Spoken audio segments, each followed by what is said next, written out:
The morning air of Kyoto in 1594 was thick with anticipation. Whispers travelled quickly through the streets, carried like sparks in dry grass. Gomen will die today, the thief, the rebel, the assassin, boiled alive. By the time the sun crept over the tiled rooftops, the crowd had already gathered outside Nanzenji Temple. Farmers, merchants, monks and soldiers pressed together, each craning for a glimpse of the spectacle promised to them by the state. Executions were not merely punishments in this era of Japan, they were theatre, a gruesome stage upon which power performed its dominance. At the center of the temple grounds sat the instrument of death, a massive iron cauldron, blackened from countless firings, filled nearly to the brim with oil. Beneath it, logs had been stacked high, ready to be lit. The smell of charred wood and smoke hung in the air even before the fire was touched. Beside the cauldron, guards stood in formation, their naginata blades gleaming, their eyes scanning the restless crowd. But all eyes soon turned toward the wooden gate. From its shadow emerged a man and a boy. Chains bound their wrists, but their steps were steady. The man was Ishikawa Gomen, the most notorious outlaw of his time. His long hair, once the proud mane of a warrior, now fell in tangled strands across his face. His robes, though tattered, bore the faint dignity of a man who had once lived by a code. In his hands he carried not a weapon, but his 7-year-old son, held gently, yet firmly. The crowd hushed. For many, this was their first sight of the man whose name had become legend. Some had heard him described as a shadow slipping across rooftops, others as a demon who robbed nobles under cover of darkness. But here he was, flesh and blood, not a phantom, but a father. The boy clung to him, his small face pressed into his father's shoulder. He could not understand the magnitude of what awaited. Perhaps he sensed only the fear in the air, the tension that gripped even the hardest soldiers. Gomen whispered something into his son's ear. No one could hear the words, but they steadied the boy enough that he lifted his head. Hideyoshi, the ruler of Japan, had decreed this punishment not only to destroy Gomen, but to destroy his image, to make an example so horrifying that no one would dare follow in his footsteps again. Death by boiling was not a common sentence. It was a spectacle reserved for traitors and the most despised of criminals. But here, in Hideyoshi's eyes, it was the only fitting end for a man who had once dared to infiltrate his castle with murder in his heart. The cauldron's surface rippled as the heat rose beneath it.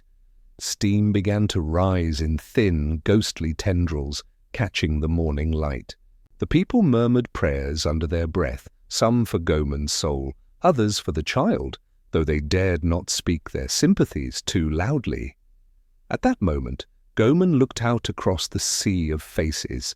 He saw not strangers, but his audience, peasants who had once whispered his name with reverence, merchants who had quietly benefited from the chaos he spread, mothers who had received bread from his hand after a successful raid. His story was already legend, and he seemed to know it. Some chronicles claim he stood tall, glaring defiantly toward the officials who presided over his death.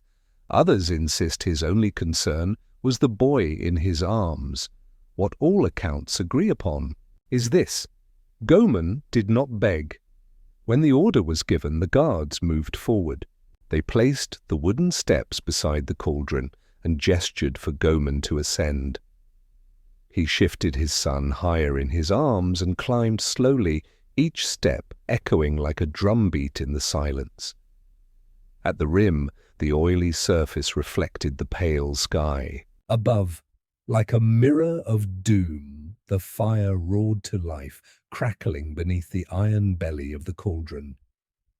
The crowd gasped as the flames licked upward, as the oil began to pop and shimmer. Children clutched their mothers, men covered their mouths. Even hardened soldiers shifted uneasily. It was then, with death just breaths away, that Goman spoke. His words, preserved in fragments by chroniclers, carried across the crowd.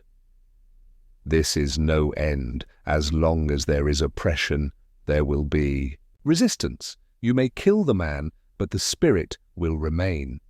With that, he stepped into history. To understand Ishikawa Goman, we must first step back into the world that created him. This was not the polished, orderly Japan of later centuries.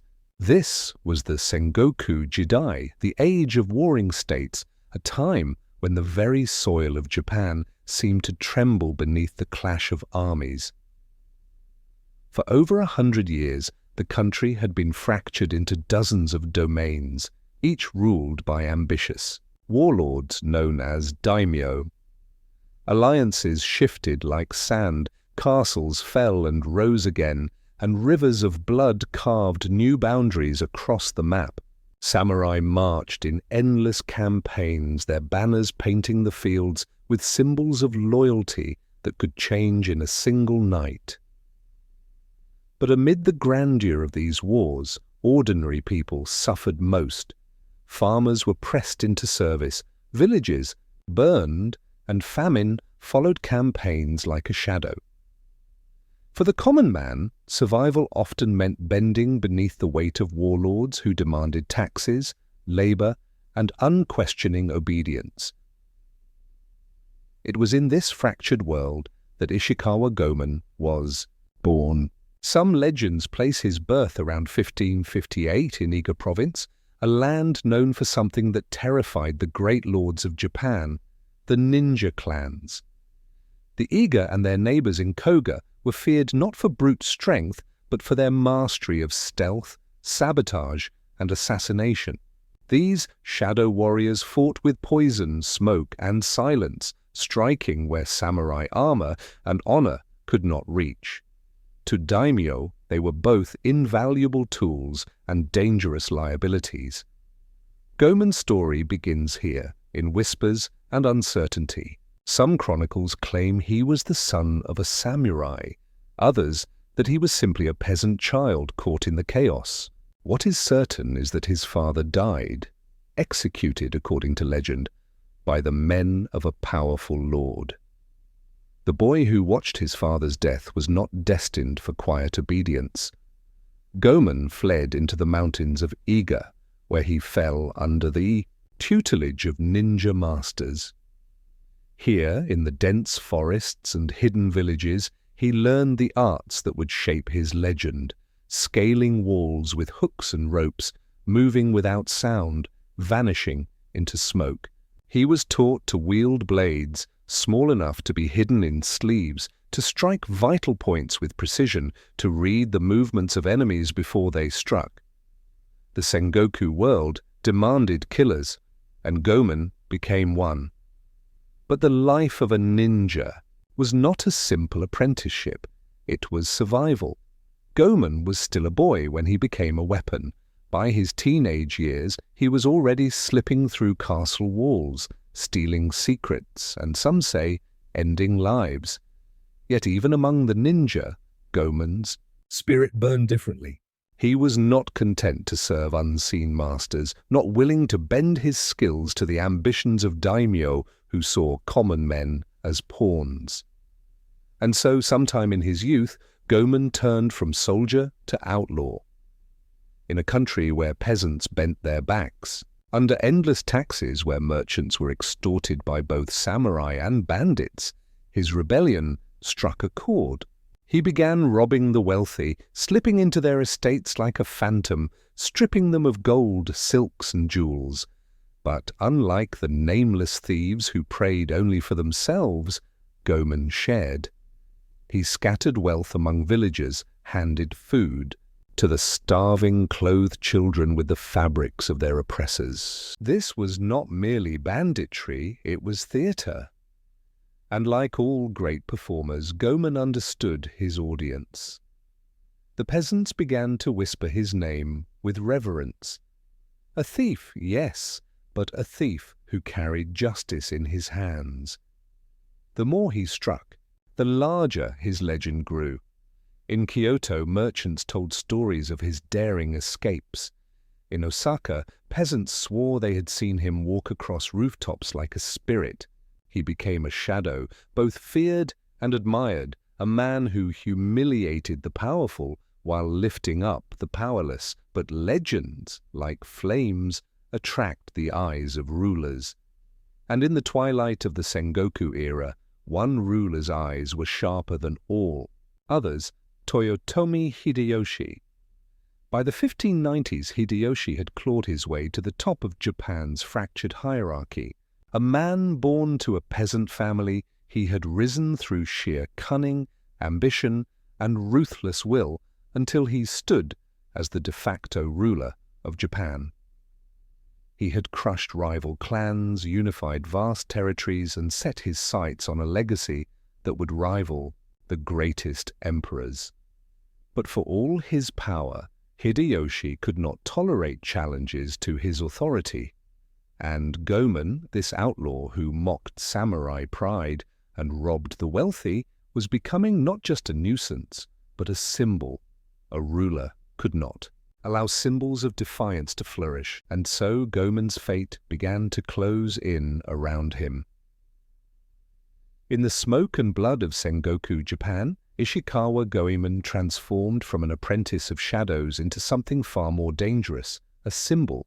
His first strikes were small, raids on merchant, caravans, break-ins at the homes of wealthy samurai. But what set him apart was not only skill, but spectacle. Goemon never crept away unnoticed. He left behind stories, fragments of defiance that spread like wildfire. A samurai lord awoke to find his treasury emptied, his silk garments missing, his guards humiliated, and in the village below, peasants wore the stolen silks with laughter. To the ruling class, this was humiliation. To the common people, it was theatre. Goemon became known for his impossible escapes. Guards swore they saw him vanish into walls. Others claimed he crossed rivers by walking on ropes strung under moonlight. Some whispered he could shape-shift into animals, that foxes and crows carried him to safety. Each tale grew wilder, each exploit greater than the last. But behind the myths was a man with sharpened purpose. For Goemon, rebellion was no longer survival, it was vengeance. His father's death at the hands of a lord had taught him what samurai justice meant. Every theft, every blade unsheathed in the night was a strike against a system that crushed the powerless. As his legend grew, so too did his following.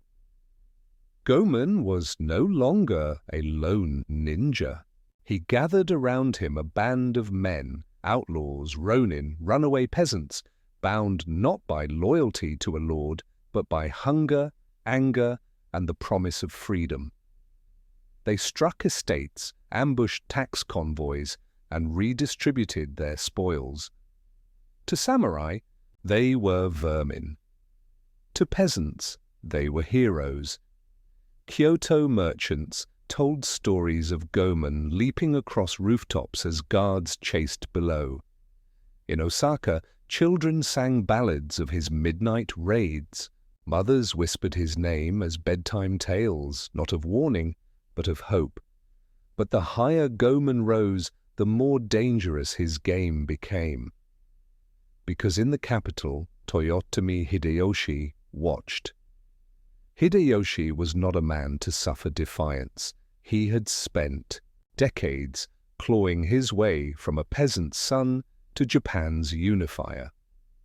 Discipline, fear, and absolute control were the pillars of his power. Goemon represented the opposite: chaos, rebellion, mockery of authority. The clash was inevitable. Some chronicles suggest Goemon even dared to strike Hideyoshi directly. slipping into his court, plotting assassination. Whether true or born of myth, the mere belief of such audacity sealed his fate. To strike at lords was one thing, to strike at the man who ruled Japan was another, and so the stage was set for a confrontation between the outlaw hero and the iron ruler, a contest not of armies but of symbols. Goemon, the thief who gave to the poor. Hideyoshi, the peasant who became overlord. Both men carried the dreams of the commoner. Only one could survive. Legends make heroes larger than life. But history has no mercy. By the 1590s, Ishikawa Goemon's defiance could no longer be ignored. His name had spread from Kyoto to Osaka, from peasant huts to samurai courts. To commoners, he was hope. To the ruling elite, he was a disease that had to be cut out. Toyotomi Hideyoshi, Japan's unifier, gave the order. Goemon must be found. At first, Goemon was untouchable. His men moved like smoke, striking convoys and vanishing into forests. Hideyoshi's patrols scoured the countryside, but every ambush only added to Goemon's legend. It was said he could not be caught by steel or rope, but it was not steel that doomed him, it was betrayal. One of his closest men, whether bought by gold, broken by fear, or hungry for survival, revealed his plans. Accounts differ, but many claim that Goemon, emboldened by his growing myth, had set his sights on the impossible, assassinating Toyotomi Hideyoshi himself. Some say he crept into Fushimi Castle, dagger in hand, intent on striking the lord in his sleep. Others whisper it was a trap from the beginning, a story planted to lure him into the jaws of capture. What is certain is this: Goemon was seized. The man who had leapt across rooftops, who had humiliated daimyo and defied an empire, was dragged in chains before Hideyoshi. The outlaw's rebellion was over, but his story was not. Because Hideyoshi did not merely want Goemon dead, he wanted a lesson burned into Japan's memory, a punishment so terrible, so unforgettable, that no peasant would ever dare raise his hand against a lord again. Goemon would not fall in battle, nor die by sword. He would be made an example before the eyes of Kyoto itself, and thus the stage was set for one of the most horrific executions in Japanese history. On a summer's day in 1594, the people of Kyoto gathered in dread. Word had spread across the city. The infamous outlaw Ishikawa Goemon would die today. Not by sword, not by hanging, but by fire and water in a way meant to scorch itself into memory. At the steps of Nanzenji Temple, a massive iron cauldron had been prepared. Beneath it, the fire roared, its heat turning the air thick and choking. Soldiers dragged Goemon forward, chains clanking. Beside him was his young son, still a child, eyes wide with terror. Hideyoshi had chosen the place and the method carefully. A temple, so all could see that this was not merely punishment, but judgment. A cauldron, so the rebel's flesh would become a warning. And the boy, so no spark of rebellion could carry on in his bloodline. The crowd murmured prayers, some for mercy, some for strength to look away. But all were silent when the moment came. Goemon was lowered into the iron belly of the cauldron. Scalding water swallowed him, his body convulsing in agony. His son cried out, clinging to him. But legend tells us this. Instead of struggling only for himself, Goemon lifted the boy high above the steam, holding him out of the boiling water again and again, even as his own flesh blistered. Witnesses said his face twisted not in despair, but in defiance, that even as his body was destroyed, he would not let his child die before him. In the end, the fire claimed them both. Some accounts say the boy perished with his father. Others whisper that Hideyoshi, moved by the sight, allowed the child to be pulled from the cauldron at the last moment. History does not agree. But what is certain is this. Ishikawa Goemon's final act was not of rebellion, but of love. The crowd left haunted. They had come to see a criminal broken, but what they saw instead was a man turned legend, a father who defied tyranny until his last breath. And from that day forward, Goemon was no longer merely a thief. He was a symbol, a martyr, a shadow whispered through generations. Goemon's body was gone, but his story refused to die. The cauldron at Nanzenji became more than an instrument of execution. It became a monument. For centuries, people called it Goemon Bureau, the Goemon Bath. Even today, iron tubs across Japan bear his name, as if every bath of hot water echoes the fire that once consumed him. But legends are not built from iron. They are built from words, from whispers, from the things people choose to remember. And the people remembered Goemon not as a criminal, but as something greater. In the smoky theaters of Osaka and Kyoto, kabuki actors took to the stage as Goemon, draped in magnificent robes, standing tall above golden screens, declaring with thunder in his voice, "The world is mine to take." Audiences cheered not for a thief, but for a man who defied tyrants, who lived free, who died unbroken. Over time, his image shifted. To some, he was a ruthless bandit. To others, a kind of Japanese Robin Hood, stealing from the rich, giving to the poor. But always, he was larger than life. A ghost of rebellion. A reminder that even in an age of warlords and emperors, a single man could stand against power. Even today, Goemon lives on, in plays, in novels, in songs, in video games and film. His story is retold not because it is true in every detail, but because it is timeless. For in Ishikawa, Goemon we see more than history. We see a question asked across centuries. What does it mean to resist? Is it to swing a sword against impossible odds? Is it to steal back what has been taken? Or is it, as Goemon showed at the very end, to protect those we love, no matter the cost? Goemon's rebellion ended in fire and water, but his legend still walks among us, fierce, defiant, and unforgettable.